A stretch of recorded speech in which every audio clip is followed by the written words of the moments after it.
네, 이슈 돋보기 시간입니다. 인사이트 K 배종찬 연구소장 함께하겠습니다. 어서 오세요. 안녕하십니까? 네, 안녕하세요.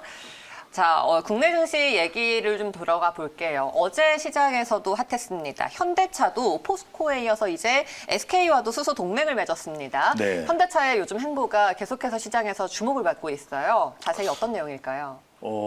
올해가 또 소해잖아요. 네. 진행자께서는 좋은 소가 뭔지 아세요? 좋은 소요? 네. 어떤 걸까요? 수소입니다. 돈을 가져다 줄까요? 그만큼 네. 이제 친환경에 이제 네. 주목을 할 수밖에 없는 그런 국면이 되고 있는데요. 현대자동차가 얼마 전에 포스코 이 정의선 회장이 또 최정우 포스코 회장을 만나서 네. 수소동맹, K 수소동맹을 맺지 않았습니까? 여기에 또 하나의 주요 기업인 SK가 수소 동맹에 올라타는 모습입니다. 그러니까 인프라가 상당히 또 중요합니다. 수소 앞으로 산업 관련해서는. 그러다 보니까 SK는 실제 석유화학 쪽에 상당한 기술력을 가지고 있고 또 핵심 사업이기도 한데 여기에다 이제 수소 인프라 구축의 역할을 하겠다는 것입니다. 부생 수소와 또 분루 수소를 앞으로 이제 집중적으로 생산을 한다는 것이고 생산된 이 수소를 수소 운송차가 수소 트럭이 운송하는 역할을 이제 현대차가 담당할 텐데 오늘 우리 방송 보시는 분들은 이 용어를 좀 잘 기억해 두실 필요가 있습니다. 네. 부생수소가 뭐냐? 이제 수소 연료인데 제철, 석유화학, 정유 등을 통해서 부가적으로 생산된다. 그래서 부생입니다. 수소 연료, 수소 에너지가 바로 이제 부생수소가 되고요. 여기에다가 이제 이산화탄소를 배제시켜 버리면 분루수소가 됩니다. 조금 더 친환경적인 수소가 되는 거죠. 그런데 이 추가적으로 생산되는 이 수소를 생산하는 과정에서도 친환경 에너지, 그러니까 태양광 등 재생 에너지를 사용하면 한 단계 더 나갑니다. 그린 수소가 됩니다. 그러니까 포스코는 앞으로 이제 그린 수소까지 생산을 예정하는데 한 가지 이제 주목을 해야 되는 기업이 바로 SK E&S입니다. 지금도 이제 천연가스를 계속 수입해 오고 있거든요. 근데 SK E&S가 이 천연가스에서 분루수소, 이산화탄소를 배제하고 이제 분루수소를 생산하는데 2025년까지 한 25만 톤, 그리고 SK E&S가 자체적으로 액화수소 생산 설비 한 3만 톤 가량을 2023년까지 하면 2025년까지는 한 28만 톤, 상당히 많은 양입니다. 네. 이 생산을 할 예정으로 있습니다. SK는 바이오에 이어서 수소까지 정말 핫한 테마를 지금 잘 잡고 있습니다. 트렌드를 이끄네요. 아시겠지만 이번에 그 백신 아스트라제네카 네. 백신을 생산한 것도 맞습니다. SK 네. 바이오사이언스입니다. 자, SK 그러면은 이 SK의 수소 산업은 또 어떤 강점이 있는지 이제는 이 밸류 체인을 좀 네.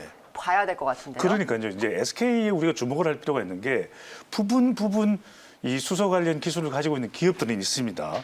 대규모 기업도 있고 대기업도 있고 중견 기업들도 있는데 SK의 강점은 뭐냐? 이 그룹 인프라를 통해서 전 그룹이 전사적으로 이 수소 대량 생산 체제 구축이 가능하다라는 거예요. 그런 투자도 가능하다는 것이고 또 기술 협력과 파트너십까지 가능해서 이번에 현대자동차와 K 파트너 수소 동맹, K 파트너십을 맺게 되는 것도 바로 그런 이 SK 그룹 차원의 역량이라고 볼 수 있고 SK는 잘 알고 있다시피 우리 길거리에 이렇게 운전하다 가다 보면 또 주유소를 발견할 수 있지 않습니까? 네. 그러니까 이 밸류 체인이 중요합니다. 생산도 하고 유통도 하고 또 그쵸. 공급해서 소비자들이 소비하는 것까지 이 역할을 전 부문을 다 할 수 있는 것이 SK이기 때문에 SK의 강점이고 네. 더 주목해야 되는 부분이 되겠습니다. 대기업들의 수소 동맹 눈여겨보셔야 될 것 같습니다. 포스코와 SK 이외에도 한화와 GS도 이 수소 사업을 협력 중이라고요.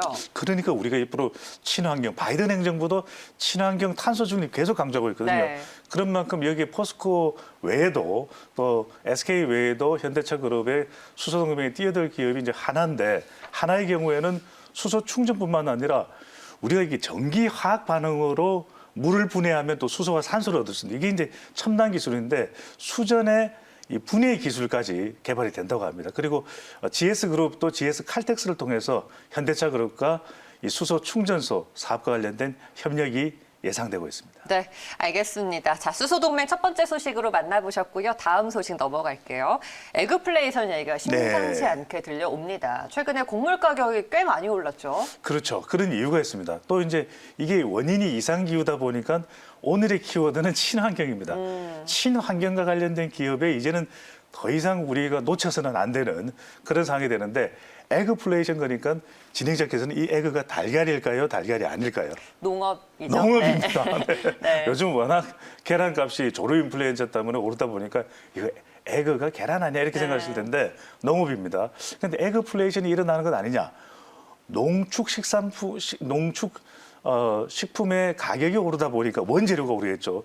그러다 보니까 곡물 가격도 오르고 있습니다. 쌀 가격, 심지어는 미국에서는 이제 이 배합, 사료용 밀 가격까지 올라가는 그런 현상까지 나타나고 있는데 이 이유가 이제 이상기후가 가장 큰 원인입니다. 맞아요. 그러다 보니까 네.